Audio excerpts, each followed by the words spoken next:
बिस्मिल्लाहिर्रहमानिर्रहीम। अस्सलाम वालेकुम students, I am Mohammad Usman Ali और मैथमेटिक्स टीचर। स्टूडेंट्स, आज के इस लेक्चर में हम फंडामेंटल प्रिंसिपल ऑफ काउंटिंग और परमुटेशन को पढ़ेंगे। इसके साथ साथ हम एक्सरसाइज 7.2 के कुछ प्रॉब्लम को सॉल्व करेंगे। आइए स्टार्ट करते हैं। जी स्टूडेंट्स, सबसे पहले हमारे पास फंडामेंटल प्रिंसिपल ऑफ काउंटिंग, इसे मैं आपको एक एग्जाम्पल के जरिए समझाऊंगा। फर्ज करें हमारे पास एक रूम है, इस रूम में एंटर होने के हमारे पास 3 दरवाजे हैं और बाहर जाने के भी हमारे पास 2 दरवाजे हैं। जो एंटर होने के दरवाजे हैं उन्हें मैं कह देता हूं डोर 1, डोर 2, डोर 3, और जो बाहर निकलने के दरवाजे हैं उन्हें मैं कह देता हूं एग्जिट 1 एंड एग्जिट 2। क्वेश्चन ये है स्टूडेंट्स कि अगर किसी पर्सन ने इस दरवाजों में से एंटर और एग्जिट होना है, रूम से एंटर होकर बाहर निकलना है, तो क्वेश्चन हमारा ये है, in how many ways a person can enter and exit the room. Quickly answer करें। चलें मैं आपको समझाता हूं।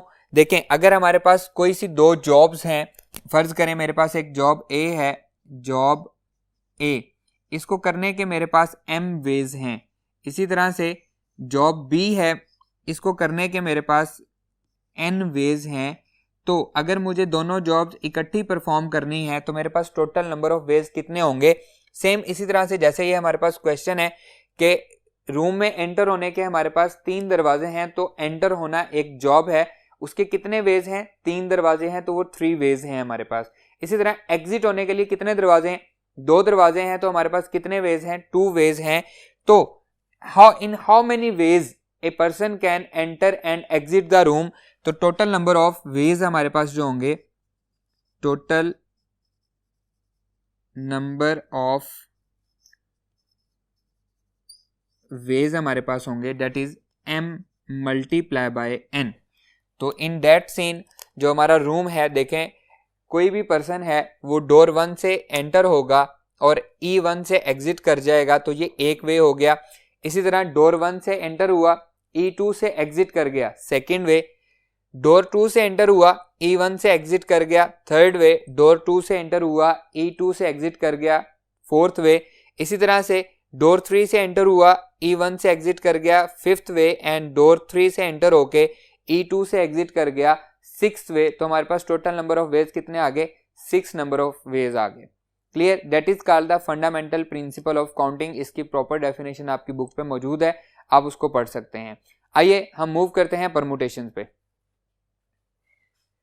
परमुटेशन डेफिनेशन है स्टूडेंट्स इसकी, permutation of n different objects taken r less than equal to n। r जो है वो n से छोटा होगा, ज्यादा से ज्यादा इक्वल होगा, at a time is an arrangement of r objects. Permutation का एक्चुअली मतलब क्या है? परमुटेशन का मतलब है ऑर्डरिंग अरेंजमेंट। Ordering arrangement. देखिए स्टूडेंट्स, अगर हमारे पास 11 प्लेयर्स हैं, हमने एक क्रिकेट टीम सेलेक्ट की हुई है, उसमें हमारे पास 11 प्लेयर्स हैं। अब हमने उनको अरेंज करना है, हमने डिसाइड करना है कि सबसे पहले कौन खेलेगा, 1 डाउन कौन होगा, second down, 2 third down, 4 down, 5 down, 6 down, 7 down, up to so on 11 down 10th down तक कौन खेलेगा। ये क्या है? उसकी अरेंजमेंट है, इसीलिए हम इसको क्या कहते हैं, ऑर्डरिंग अरेंजमेंट। परमुटेशंस को generally it is denoted by NPR, that is और P इंटू NR। ये भी हमारे पास वही चीज लिखी हुई है। NPR का फॉर्मूला होता है NPR, N total number of objects जो हमें गिवन दिए गए हैं, R वो ऑब्जेक्ट्स जो हमें अरेंज करने हैं। फर्ज करें हमें 5 ऑब्जेक्ट्स दिए गए हैं, 5 पीपल हैं, 3 चेयर्स हैं, हमने उनको अरेंज करना है। हम क्या करेंगे, 5 पे 3 फाइंड करेंगे। Simply NPR is equal to n factorial divided by n minus r का फैक्टोरियल, ये इसका फॉर्मूला है। और वेयर n पे क्या कंडीशन है, where n is greater than equal to r। n जो है वो ग्रेटर होगा r से ज्यादा इक्वल हो सकता है, कभी भी r से छोटा नहीं होगा। दैट इज कॉल्ड परमुटेशन, या फिर हम कहते हैं ऑर्डरिंग अरेंजमेंट। आइए एक्सरसाइज 7.2 पे मूव करते हैं। 7.2 का पहला क्वेश्चन देखें, एवेल्युएट द फॉलोइंग। सिंपली उसने 20p3 आपको दिया गया है, हम क्या करेंगे, फॉर्मूला ओपन करेंगे, that is equals to 20p3 हमारे पास होगा 20 का फैक्टोरियल डिवाइडेड बाय 20 माइनस 3 का factorial, that is equals to 20 का फैक्टोरियल डिवाइडेड बाय 17 का फैक्टोरियल। 20 में से 3 माइनस हो तो क्या बचता है, 17 बच जाता है। अब प्रीवियस लेक्चर में हमने पढ़ा था कि फैक्टोरियल को कैसे सॉल्व करते हैं, 20 multiply by 19 multiply by 18 multiply by 17 factorial divided bye 17 factorial, 17 factorial 17 factorial से कैंसिल हो जाएगा, दैट इज ये कैंसिल हो गया, बचा क्या 20 multiply by 19 multiply by 18, 20 multiply by 19 multiply by 18। यहाँ पे हमें किस चीज की जरूरत है, हमें कैलकुलेटर की हेल्प की जरूरत है। आइए कैलकुलेटर को यूज करते हैं। जी स्टूडेंट्स, अब हम मल्टीप्लाई करेंगे 20 multiply by 19 multiply by 18, that is 6840। हमारा आंसर आ रहा है 6840। सिंपल मल्टीप्लिकेशन है स्टूडेंट्स। इसी को आप परमुटेशन को और फैक्टोरियल को आप कैलकुलेटर की मदद से भी सॉल्व कर सकते हैं। आइए मैं आपको कैलकुलेटर की मदद से इसको सॉल्व करना सिखाता हूं। जी स्टूडेंट्स, अब हम सीख रहे हैं कि हम कैलकुलेटर की मदद से फैक्टोरियल को कैसे सॉल्व कर सकते हैं। तो देखें ये हमारे पास कैलकुलेटर है। अगर हमें फाइंड करना है 7 का फैक्टोरियल तो हम यहाँ पे 7 को प्रेस करेंगे, उसके बाद शिफ्ट प्रेस करेंगे।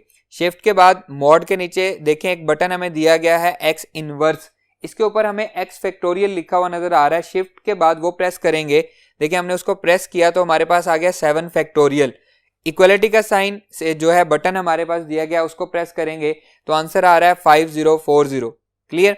इसी तरह से देखें अगर हमें 10 का फैक्टोरियल फाइंड करना है, 10 हम प्रेस किया, उसके बाद शिफ्ट प्रेस किया, फिर एक्स फैक्टोरियल वाला बटन हमने प्रेस किया तो ये 10 फैक्टोरियल हमारे पास लिखा हुआ नजर आ रहा है। इक्वल का साइन प्रेस किया, हमारे पास आंसर आ रहा है 3628800। इसी तरह से आप किसी भी नंबर का फैक्टोरियल फाइंड कर सकते हैं। क्लियर। अब हम सीखते हैं कि हम इससे परमुटेशन कैसे फाइंड कर सकते हैं। देखें हर कैलकुलेटर पे ये डिफरेंट बटन होता है, आपको सिर्फ पहचान करनी है कि ये बटन कहाँ पे आपको गिवन दिया गया है। यहाँ पे देखें हमारे पास जो मल्टीप्लाई का बटन है उसके ऊपर हमें NPR लिखा हुआ नजर आ रहा है। अब फर्ज करें हम हमारा प्रीवियस जो क्वेश्चन था वही हम फाइंड करना चाह रहे हैं, 20P3 हम फाइंड करना चाह रहे हैं। तो देखें हम सबसे पहले 20 लिखेंगे, उसके बाद शिफ्ट मल्टीप्लाई वाला बटन, तो ये हमारे पास क्या लिखा हुआ आ गया, P लिखा हुआ आ गया। और क्या फाइंड करना है 20P3, तो अब हम 3 को प्रेस करेंगे, 3 प्रेस किया, अब ये लिखा हुआ हमारे पास विजिबल हो गया 20P3। इसका आंसर कैसे आएगा, इक्वल का साइन प्रेस करेंगे, आंसर आ गया 6840। तो आप डायरेक्टली कैलकुलेटर की मदद से इसको आप सॉल्व कर सकते हैं, क्योंकि हमारा जो प्रॉब्लम नंबर 1 था उसमें उसने कहा था एवेल्युएट करें, तो हम प्रॉपर्ली फॉर्मूले से चलेंगे। नेक्स्ट जो क्वेश्चन है जहां पे हमें जरूरत पड़ती है या MCQ हमारे पास आ जाता है तो वहां पे हम डायरेक्टली कैलकुलेटर की मदद से इसको सॉल्व करेंगे। क्लियर है। आइए अब हम नेक्स्ट प्रॉब्लम को सॉल्व करते हैं। नेक्स्ट प्रॉब्लम है हमारा 12P5। अगेन एवेल्युएट करना है तो हम इसको फॉर्मूले की मदद से ओपन करेंगे, that is equals to 12 factorial divided by 12 minus 5 factorial. 12 में से 5 माइनस हुआ तो कितना बचा, 7 बच गया, that is equals to 12 factorial divided by 7 factorial. 12 को हम ओपन कर सकते हैं, 12 multiply by 11 multiply by 10 multiply by 9 multiply by 8 multiply by 7 factorial divided by 7 factorial. अब 7 फैक्टोरियल से कैंसिल हो जाएगा, बचा क्या 12 multiply by 11 that is equals to 12 multiply by 11 multiply by 10 multiply by 9 multiply by 8। आइए अब हम अगेन कैलकुलेटर की मदद से हम इसको सॉल्व करते हैं।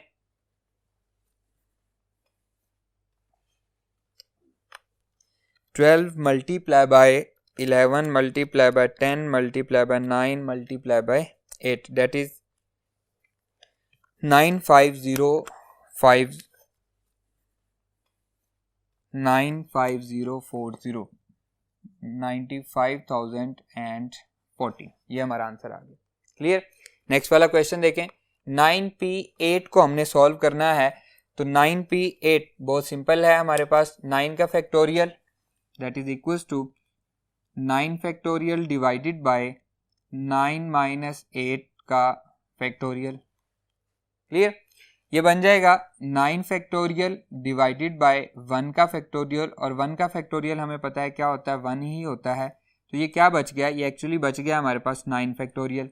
इसका डायरेक्ट आंसर भी आप लिख सकते हैं, इसको आप इस तरह से भी कर सकते हैं, 9 multiply by 8 multiply by 7 multiply by 6 multiply by up to सॉन 3 to 1 तक, या फिर डायरेक्टली आप कैलकुलेटर की मदद से 9 फैक्टोरियल फाइंड कर सकते हैं। सेम उसी तरह से जैसे मैंने आपको सिखाया है, दैट इज इक्वल्स टू 3628880, ये हमारा आंसर आ जाएगा 9 फैक्टोरियल का। क्लियर स्टूडेंट्स, आइए मूव करते हैं नेक्स्ट प्रॉब्लम पे।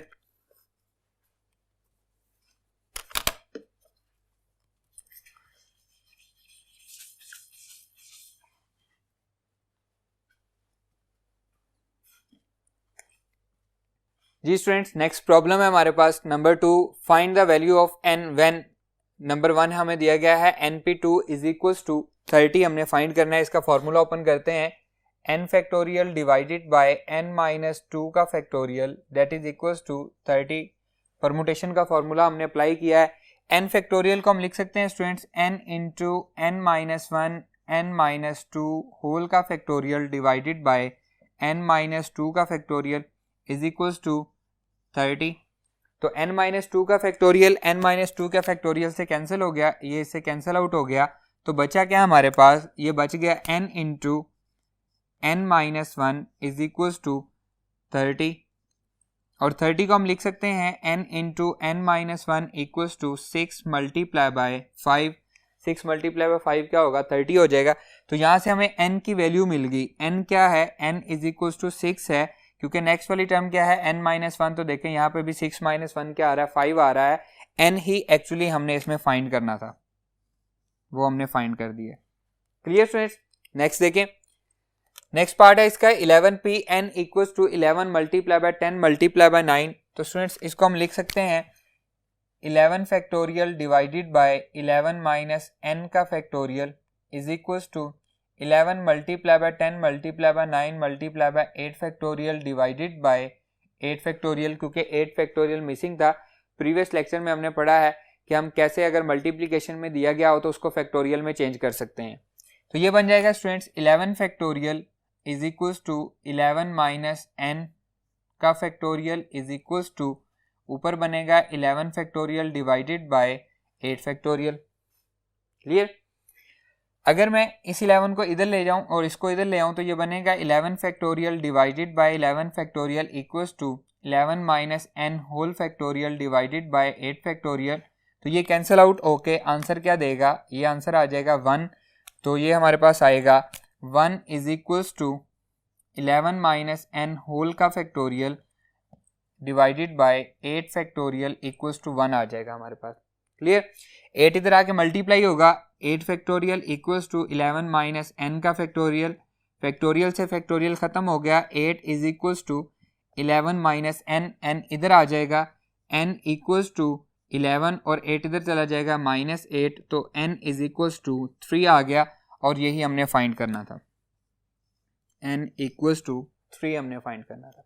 क्लियर, आइए नेक्स्ट पे मूव करते हैं। थर्ड है students np4 ratio n minus 1 p3 is equals to 9 ratio 11। इसे हम सॉल्व करते हैं, हम लिखेंगे np4 n फैक्टोरियल, या इसको पहले हम उसमें कन्वर्ट कर लेते हैं, रेशो को हमें पता है कि that is call division, ratio में दिया गया हो तो हम उसको डिवीजन में कन्वर्ट कर सकते हैं, that is equals to 9 divided by 1। अब इसका फॉर्मूला ओपन करें, n factorial divided by n minus 4 का factorial whole divided by n minus 1 का factorial divided by n minus 1 minus 3 का फैक्टोरियल।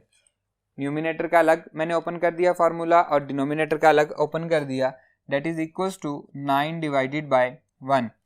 स्टूडेंट्स इसको मैं अगर डिवीजन ख़त्म करूं तो ये बनेगा n factorial divided by n minus 4 का फैक्टोरियल, और इसे मैं उल्टा के ऊपर लेके जा सकता हूं, तो ये आ जाएगा multiply n minus 1 minus 3 minus 4 whole का factorial divided by n minus 1 का फैक्टोरियल इज इक्वल्स टू 9 आ जाएगा। क्लियर, देखें ये हमारे पास कैंसिल आउट हो जाएगा, n minus 4 factorial n minus 4 factorial से कैंसिल आउट हो जाएगा, और इसे मैं ओपन कर सकता हूँ n into n minus 1 divided by n minus 1 का फैक्टोरियल इक्वल्स टू 9। तो अब n minus 1 factorial n minus 1 factorial से कैंसिल हो जाएगा, ये से कैंसिल आउट हो गया, तो बचा क्या, n बच गया, n इज इक्वल्स टू 9 हमारा आंसर आ गया, और एक्चुअली हमने क्या फाइंड करना था, n ही फाइंड करना था, डेट इज इक्वल्स टू 9 आ गया। तीनों पार्ट क्लियर हैं स्टूडेंट्स? आइए मूव करते हैं नेक्स्ट प्रॉब्लम पे।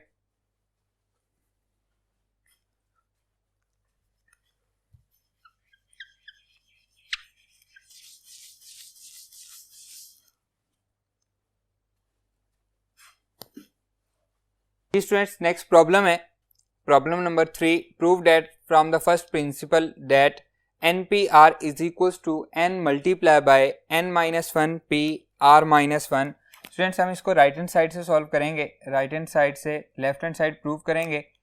n multiply by n-1 PR-1 that is equals to n multiply by as it is आएगा, इसका फॉर्मूला ओपन करते हैं n-1 का factorial divided by n-1 minus r-1 and whole factorial n minus r का factorial जो हम कहते हैं। तो ये हमारे पास था n-1 और r-1 दरमियान में नेगेटिव है, that is equals to n multiply by n-1 का factorial divided by n-1 minus r+1 whole का फैक्टोरियल। माइनस प्लस ये हमारे पास -1 एंड +1 कैंसिल आउट हो गया, बचा क्या n-r बच गया। n-1 ग्रेटर है कि n ग्रेटर है? n ग्रेटर है तो उसको मैं राइट साइड पे इसको पुट कर सकता हूँ, that is n multiply by n-1 का factorial whole divided by n-r whole का फैक्टोरियल।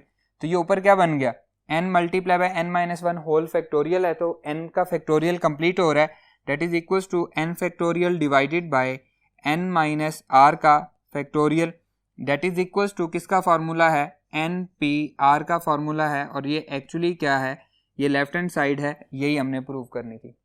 क्लियर? आइए नेक्स्ट पार्ट पे मूव करते हैं।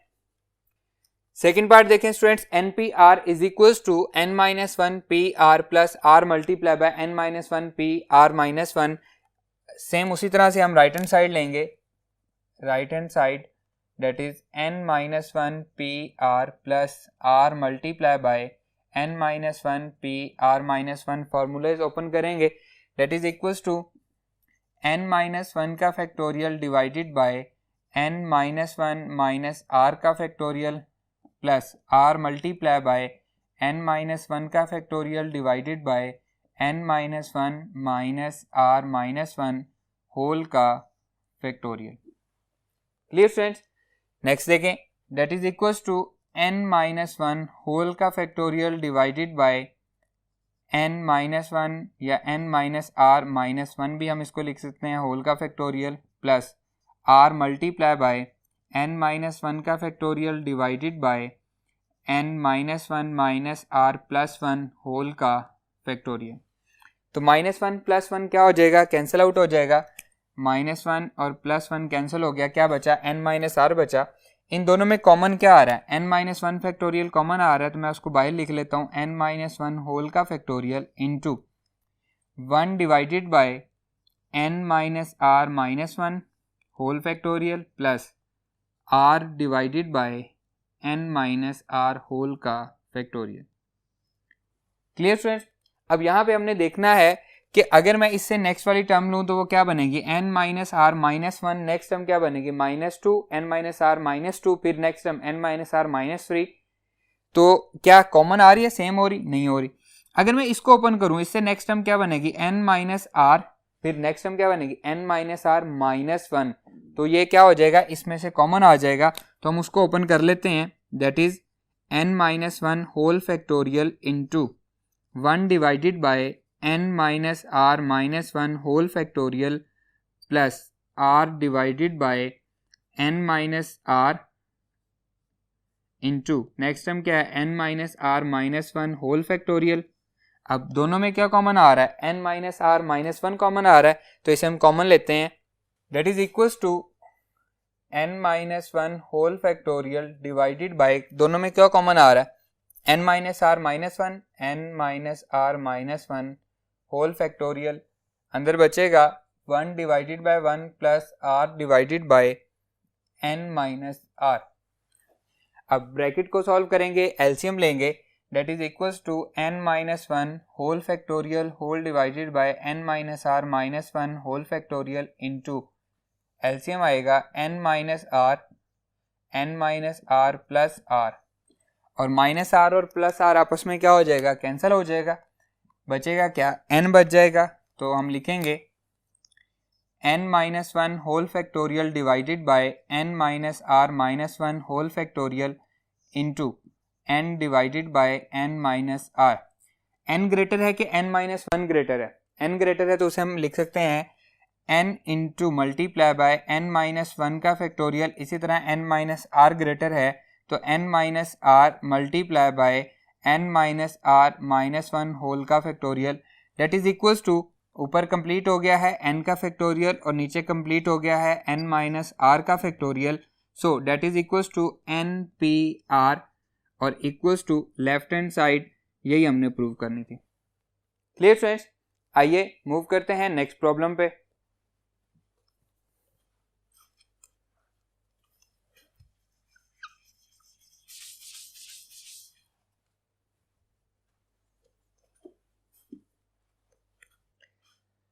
जी स्टूडेंट, नेक्स्ट प्रॉब्लम है problem number 4। How many signals can be given by 5 flags of different colour using 3 flags at a time. तो इसमें हम करेंगे टोटल नंबर ऑफ फ्लैग्स कितने हैं हमारे पास, total number of flags 5 flags हैं, इसका मतलब है n इज इक्वल्स टू 5 है, n equals to 5। Number of flags to be used,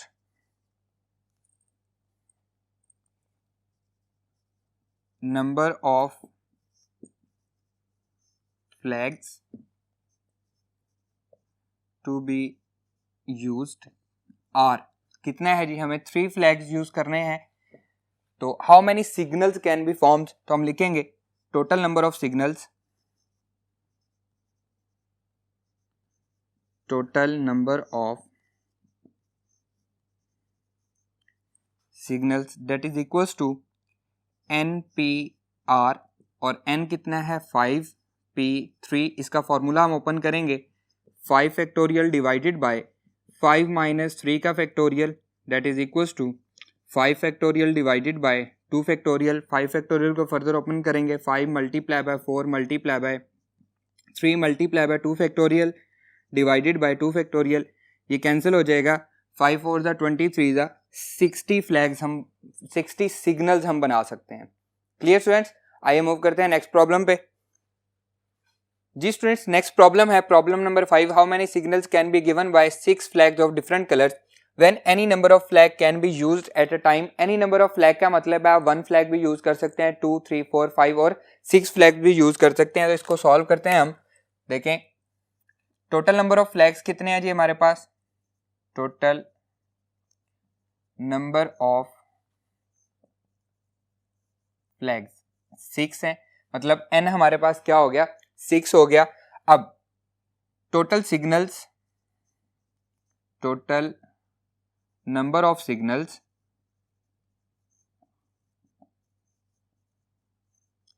using 1 flag at a time that is equals to 6p1। और 6p1 को हम कैलकुलेट कर लेते हैं, 6p1 equals to 6p1 that is equals to 6। Total number of flags,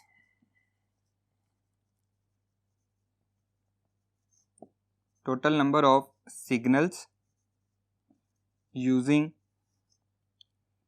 2 flags at a time 6p2 that is equals to 6p2 आएगा 6p2 30। इसी तरह से total number of flag, total number of signals using 3 flags at a time 6p3 that is equals to 6p3 120। Next है total number of flag, total number of signals, total number of signals using 4 flags at a time. 6P4 इसको भी हम calculate कर लेते हैं. 6P4 ये क्या आ गया, 360 आ गया हमारे पास. नेक्स्ट क्या होगा students, total number of signals,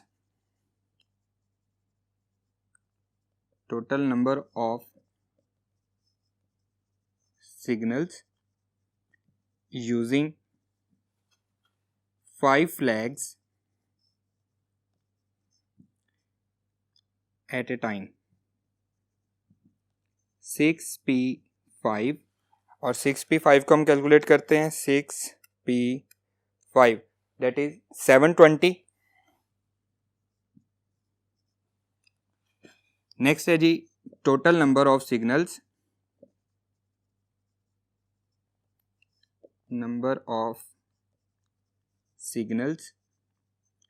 using 6 flags at a time. 6P6 and 6P6 क्या होता है जी, 6 factorial. 6P6 that is again 720. अब हमने क्या करना है, इन सबको ऐड कर देना है तो हमारे पास टोटल नंबर ऑफ सिग्नल्स आ जाएंगे using any number of flag at a time. आइए इसको हम ऐड करते हैं. ये हो जाएगा students total number of signals using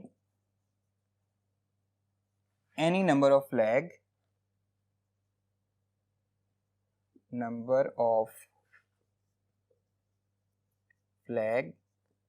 eight a time that is equals to, first वाला क्या है, 6 plus 30 plus 120 plus 360 plus 720 plus 720 that is equals to, हम इनको ऐड कर लेते हैं.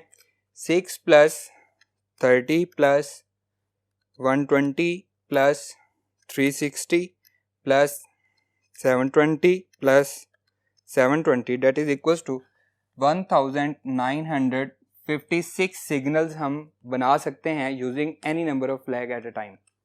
क्लियर है स्टूडेंट्स, आज का हमारा ये लेक्चर यहीं पे ख़त्म होता है. इंशाल्लाह नेक्स्ट लेक्चर में आपसे मुलाकात होगी. अल्लाह हाफिज़.